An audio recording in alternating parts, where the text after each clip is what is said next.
근데 마음에서 우러나는 대로 그 작용되는 대로 했더니 경제적인 손실이 저 같은 경우에는 이번에 아파트를 새 아파트 계약을 했는데 그냥 넓은 집에서 살고 싶다는 마음이 순간 일어나서 거기에 딱 부응을 해서 2억 2천짜리를 계약을 했어요.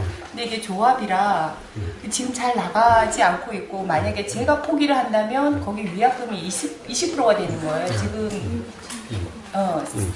지금 4,400이 들어가거든요.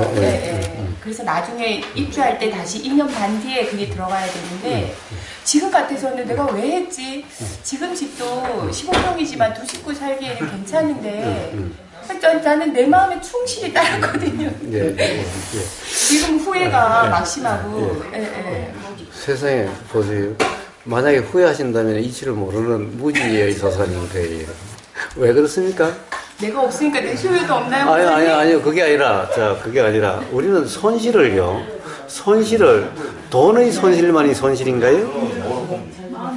네? 우리는 도대체 부처님이 말씀하신 사람은 누구나 이익되는 대로 작용이 된다라는 거예요. 이익되는 대로 작용이 된다라는 거예요. 깔라마경에 결국에는 어떻게 이익이 되는지 스스로 알아지고 스스로 작용된다는 거예요. 도대체 이익이라는 게 뭐예요? 이익이 모든 것이 돈으로 환산돼서 돈으로 계산되는 게 이익인가요? 그럼 저 같은 경우 사업이 망한 게 손실인가? 사업이 망해서 삶이 이렇게 자유롭게 된 게 요게 이득일까? 요 두 개를 쌤쌤이 하면 얻은 게 더 남는 장사인가? 도대체 삶에서 돈으로 계산될 수 있는가요? 돈의 손실만이 손실인가요?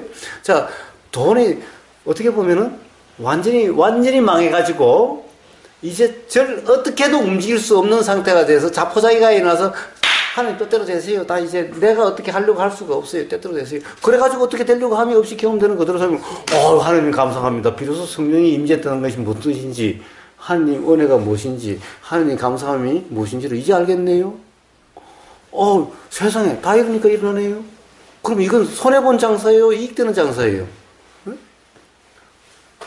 이런 감사함, 이런 행복함을 느끼려고 다들 삶을 살지 않았어요? 그렇게 개고생하고 노력하지 않았어요? 그런데 다 잃고 나니까 이거 오네? 그러면 이게 이익되는 남는 장사예요? 손해보는 장사예요? 자, 부처님이 괴로움을 뭐라고 그랬습니까? 성스러운 진리라고 해서 고성제라고 그랬어요. 왜 진리라고 그럽니까? 누구나 다 괴로움을 통해서 도에 이르게 되고 괴로움이 왜 일어나는지가 자각될 수 있기 때문에 괴로움은 성스러운 경험 사실이다. 누구나 경험된다. 그래서 이걸 성스럽다 이름 붙인 거예요. 자, 나쁜 게 아니죠.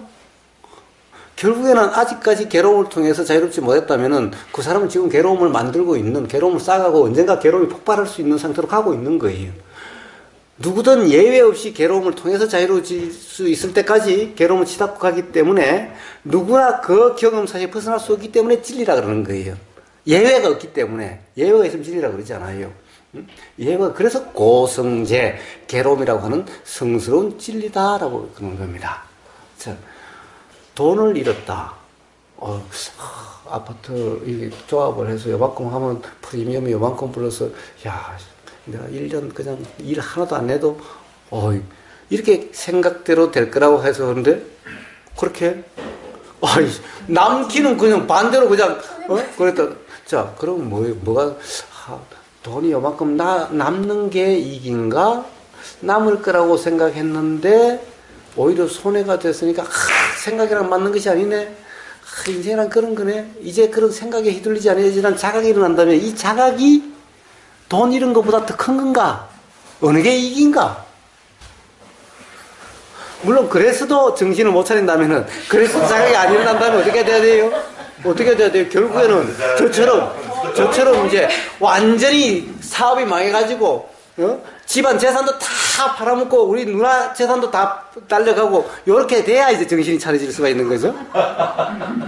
그런데 그 정도 날려가지고 몇 천만 원 날려가지고 그런 자각이 일어난다면 이거는 남는 장사죠.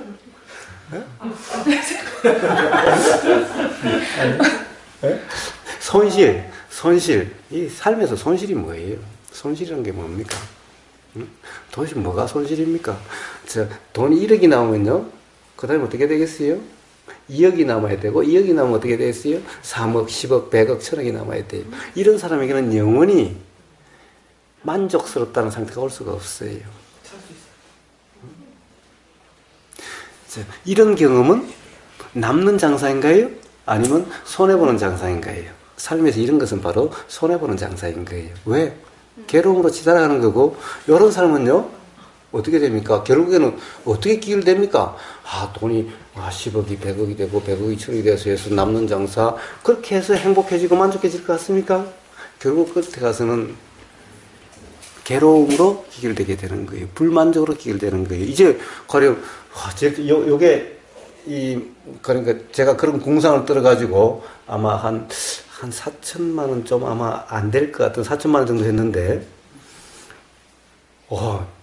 이것도 참 좋았는데 나중에서는 물도 잘 안 나오고 옮겼게 그래. 이제 한 1억은 들어야지. 그거 또 친구 집에 가보니까 이거 가지고 되나요?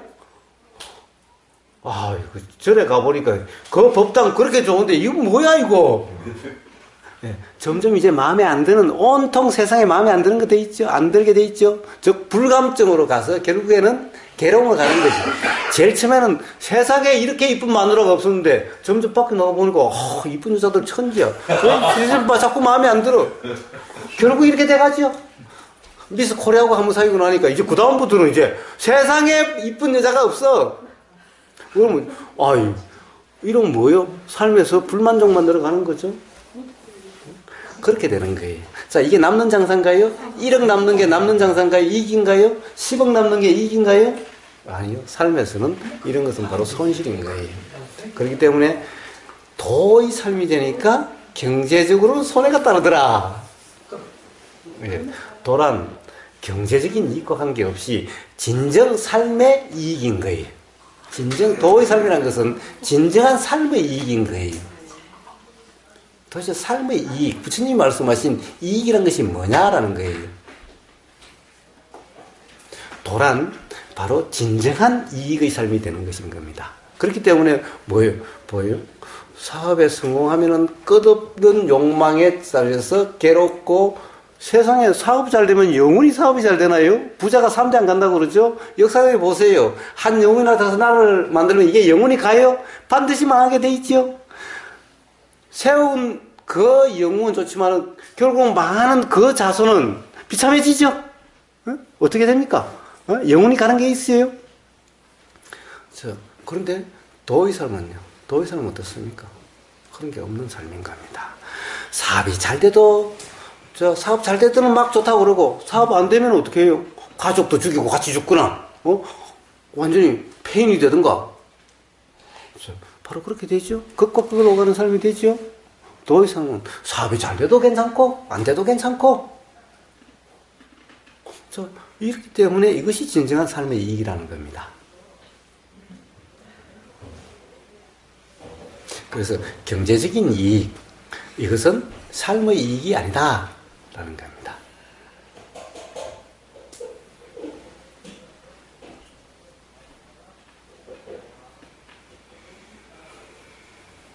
그래서 부처님 깨닫고 나서 자기 왕국을 안 찾았나 봐요. 왜, 굳이 내 왕국, 네 왕국이라 할 게 없죠. 사실은 그걸 통해서 내 나라를 해가지고 사람들이 근본적으로 괴로움 벗어날 수 있는 게 아니죠. 부처님이 태어나실 때 그건 이제 진짜인지 모르지만은 예언가들이 와서 그랬대요. 이 사람 부처가 되든가 아니면 전륜승왕이라고 최고 훌륭한 임금이 될 거다라고 하는 거예요. 그러니까 그때 전륜승왕이라고 한다면 인도를 전부 다 통일할 수 있는 능력을 가진 왕, 가상적인 왕을 전륜승왕이라고 그랬어요. 그래서 전륜승왕은 요 깃발만 보내도 다 항복을 하는 정도로 그런 훌륭한 왕을, 강력한 왕을 전륜승왕이라 그랬대요. 그렇게 해서 인도를 통일해가지고 잘 정치를 해서 온 백성들이 다 잘 먹고 잘 살고 괴롭지 않도록 만들 수 있는 가상의 왕이, 생각 속의 왕이 전륜승왕이고, 부처는 어때요? 그거하고 반대지만은 편해질 수 있는 길을 나누는 삶이죠. 그런데 결국에는 부처는 왕이 태자였으니까 전륜승왕이 될 수도 있었고, 될 수 있지만 결국 전현성왕이 되는 것을, 왕이 되는 것을 포기했지요? 왜 그렇습니까? 자, 그 길이 바로 사실은 괴로움에 벗어나는 근본적인 길이 아니었다는 자각이 되기 때문에, 그래서 될 문제가 아니기 때문에. 그것은 내 편해지고 싶어서 그랬는 것 같은데요. 네? 내 편해지고 싶어서. 예, 그거는 부처님한테 물어봤어요. 부처님한테 물어봤어요. 부처님한테 물어봤어요. 자, 그렇습니다.